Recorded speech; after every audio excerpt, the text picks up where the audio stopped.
Hello everyone, welcome to my channel. आज हम करेंगे चैप्टर 12 रेशियो एंड प्रोपोर्शन का एक्सरसाइज 12.1 से क्वेश्चन नंबर 7। तो चलिए शुरू करते हैं। क्वेश्चन 7 है, find the ratio of the following. A part है 30 मिनट्स टू 1.5 आवर्स। अब आप स्टूडेंट पहले इस क्वेश्चन का मतलब समझ लीजिए कि हमें रेशियो निकालना है, इन दो नंबर्स का एक दूसरे से रेशियो निकालना है। तो रेशियो निकालने में हमें सबसे पहली बात क्या देखना है कि दोनों के यूनिट सेम है कि नहीं, क्योंकि रेशियो हम तब तक नहीं निकाल सकते जब तक कि हमारे यूनिट्स सेम ना हो। ये सब हमने इंट्रोडक्शन वाले वीडियो में पढ़ा है। तो अब रेशियो निकालने के लिए क्या करना होगा, पहले ये मिनट्स में है और ये 1.5 आवर्स में है, तो अच्छा होगा कि हम 1.5 को पहले मिनट्स में चेंज कर लें, कन्वर्ट कर लें। तो हमें क्या पता है कि 1 hour is equal to 60 minutes. तो 1.5 आवर्स कितने हो जाएंगे? 1.5 आवर्स हो जाएगा 1.5 इंटू 60। एक घंटा अगर 60 मिनट है तो 1.5 आवर कितना हो जाएगा? 1.5 into 60, and that is equal to कितना हो जाएगा? That is equal to 90 minutes. आप मल्टीप्लाई करके देख सकते हैं, 1.5 इंटू 60, तो ये आ गया 15 6 90, और ये 0 इधर है तो पॉइंट, एक के बाद पॉइंट है तो हमारा भी एक के बाद पॉइंट लग जाना है। इस तरह से सिंपल मल्टीप्लाई किया है। डेसिमल एक प्लेस के बाद है तो हमने भी एक प्लेस के बाद डेसिमल लगा दिया। ओके, अब हमें दोनों ही चीजें हमें मिनट्स में मिल गए। तो अब आप लिखेंगे सोल्यूशन, क्या लिखेंगे? 1.5 hours is equal to 90 minutes. ये वर्किंग आप दिखा सकते हैं। सो रेशियो क्या हो जाएगा? रेशियो इज इक्वल टू हो जाएगा 30 मिनट्स टू 90 मिनट्स। ओके, अब 30 टू 90 क्यों किया है? क्योंकि 30 मिनट्स टू 1.5 आवर्स है, तो 30 ऊपर रहेगा और 1.5 आवर्स तो हमने निकाल लिया कि 1.5 आवर्स कितना होता है? 90 मिनट्स के बराबर होता है। अब मैंने क्वेश्चन 6 में क्या बताया है कि आप इस तरह से तो नहीं छोड़ सकते रेशियो को, आपको इन्हें लोएस्ट टर्म में करना है। तो मिनट से मिनट तो पहले कट जाएगा, तो अब क्या रह गया? 30 और 90, ये मिल गया हमें। तो अब हम और एक काम कर सकते हैं, इस जीरो से इस जीरो को हटा सकते हैं, काट सकते हैं ऊपर से नीचे, क्योंकि डिवाइडेड बाई 10 है ना। दोनों ही अगर डिवाइडेड बाई 10 करेंगे तो इस जीरो से इस जीरो को काट सकते हैं। सिंपलेस्ट फॉर्म में आप क्या करते हैं कि अगर ऊपर भी जीरो है और डिनोमिनेटर में भी जीरो है तो उन जीरो को एक दूसरे से आप काट दीजिए। तो अब क्या आ गया? 3/9। अब 3/9 ये भी अपने लोएस्ट फॉर्म में तो नहीं है, इन्हें लोएस्ट फॉर्म में लाने के लिए किसी एक नंबर से डिवाइड करना होगा, और हमें पता है ये दोनों ही किसके टेबल में आते हैं? दोनों ही 3 के टेबल में आते हैं। तो क्या हो जाएगा? 3 इन दोनों को ऊपर नीचे 3 से डिवाइड कर दीजिए, तो आ गया 1/3।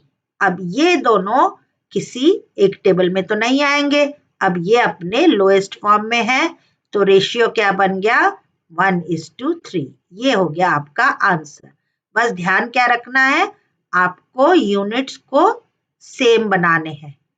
ओके, चलिए अब नेक्स्ट पार्ट कर लेते हैं।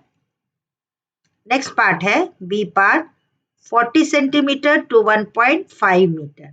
अब आप देखिए, एक सेंटीमीटर में और एक मीटर में। अच्छा होगा हम मीटर को भी सेंटीमीटर में कन्वर्ट कर ले। तो अब 1.5 मीटर को क्या लिखेंगे? तो इसको आप यहाँ पे लिखिए कि 1 मीटर इज इक्वल टू कितना होता है? 1 metre is equal to 100 centimetre.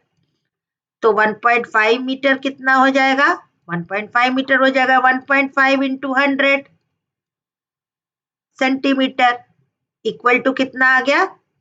क्या करना है, जब 0 0 से मल्टीप्लाई कर रहे हैं तो क्या हो जाएगा, आप पॉइंट को भूल जाइए, जब मल्टीप्लाई करते हैं तो आप पॉइंट को भूल जाइए और सिर्फ ऐसे ही लिखिए जैसे कि उसमें डेसिमल पॉइंट है ही नहीं। तो आप 15 into 100 सोचिए, हो गया। आप डेसिमल देखिए कितने डिजिट के बाद है, एक डिजिट को छोड़ के फिर डेसिमल है, तो यहाँ से भी आप पीछे से एक डिजिट छोड़िए और यहाँ पे डेसिमल लगा दीजिए, तो आपका आंसर क्या आ गया 1.5 metre is equal to 150 centimetre.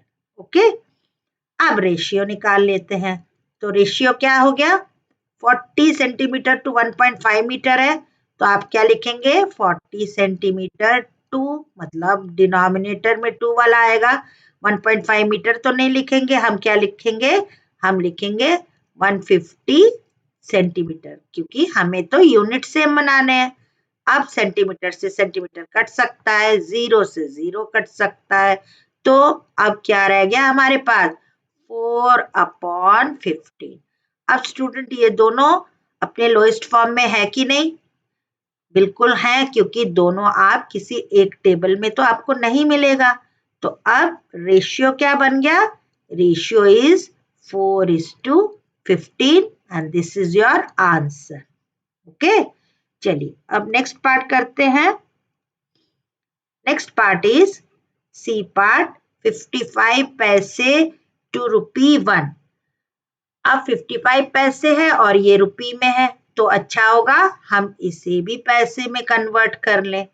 Okay, तो ₹1 इज इक्वल टू कितना होता है, ₹1 इज इक्वल टू 100 पैसे, और यहाँ तो 1 रुपी के बारे में ही कह रहा है, तो अब हमको और कुछ नहीं करना, बस ₹1 इज इक्वल टू 100 पैसे लिख देना है। अब रेशियो निकाल लेते हैं। रेशियो किससे किसका, 55 पैसे से आपको 100 पैसे का रेशियो निकालना है। ओके, अब पैसे से पैसे कट गया, क्योंकि ऊपर नीचे दोनों ही सेम है, तो हमारे पास रह क्या गया, हमारे पास रह गया 55 और इधर रह गया 100। अब ये तो अपने लोएस्ट फॉर्म में तो है नहीं, तो अब हमें इन्हें इनके हाईएस्ट कॉमन फैक्टर से जैसे ही डिवाइड कर देंगे तो हमें इनका लोएस्ट फॉर्म मिल जाएगा। तो हाईएस्ट कॉमन फैक्टर कैसे निकालते हैं, क्वेश्चन नंबर 6 में भी हमने देखा था, फिर से आप देख लीजिए। 55 का हाईएस्ट कॉमन फैक्टर निकालना है और 100 का भी निकालना है। इन दोनों का पहले फैक्टर्स निकालना है, फिर इन दोनों को के फैक्टर्स से हाईएस्ट कॉमन फैक्टर निकालना है। तो 55 का फैक्टर्स क्या होगा, 5 11 और 11 1 11, तो 55 के फैक्टर्स हमें क्या मिल गए, 5 मिल गया और 11 मिल गया। अब 100 के भी फैक्टर्स निकालते हैं, तो पहले 5 से कर लेते हैं। 5 कितने जा, 5 2 20 जा, आ गया 5 20 जा 100, फिर 5 से कर देते हैं तो आ गया क्या, 5 4 जा 20 और 2 और ये आ गया 5 4 जा 20 और यहाँ 4 बचा था तो 2 2 जा 4 और 2 2 1 जा 2 आ गया।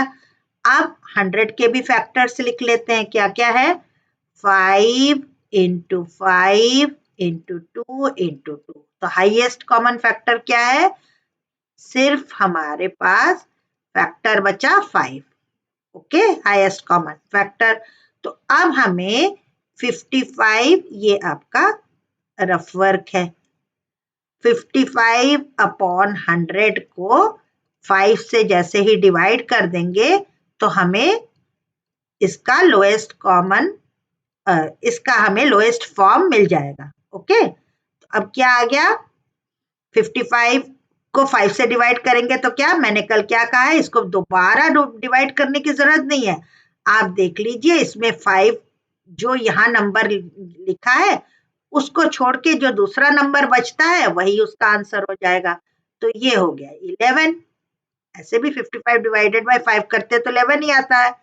अब 100 डिवाइडेड बाय 5 आप सोचेंगे फिर से हम डिवाइड करें, नहीं, आप सिर्फ ये जो 5 है ना, इस 5 को यहाँ रख दीजिए और बाकी जितने भी नंबर्स हैं उनको मल्टीप्लाई कर दीजिए, वही इसका आंसर होगा।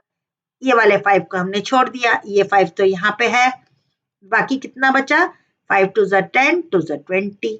तो लोएस्ट कॉमन ये लोएस्ट टर्म आ गया इसका 11/20 और इसका रेशियो क्या बन गया 11:20। अब यही इसका रेशियो है क्योंकि ये दोनों अब किसी एक टेबल में नहीं आएंगे। ओके, चलिए नेक्स्ट पार्ट कर लेते हैं। डी पार्ट है 500 ml टू 2 लीटर्स। ओके, अब यहाँ पे एक ml में है, ml मतलब मिलीलीटर, और दूसरा है लीटर। तो हम पहले लीटर को मिलीलीटर में कन्वर्ट कर लेते हैं। तो हमें क्या पता है, पहले लिख लेते हैं solution. 1 litre is equal to कितना होता है, 1 litre is equal to 1000 millilitre. ये सब हमने पढ़ा है ना छोटे क्लासेस में। तो 2 लीटर्स कितना हो जाएगा स्टूडेंट, 2 लीटर हो जाएगा 2 इंटू 1000 ml, मतलब हो गया आंसर 2000 मिलीलीटर। तो अब रेशियो क्या निकलेगा, रेशियो हो जाएगा 500 ml टू 2 लीटर्स है, मतलब 500 ml अपॉन 2 लीटर्स की जगह हम क्या लिखेंगे 2000 मिलीलीटर।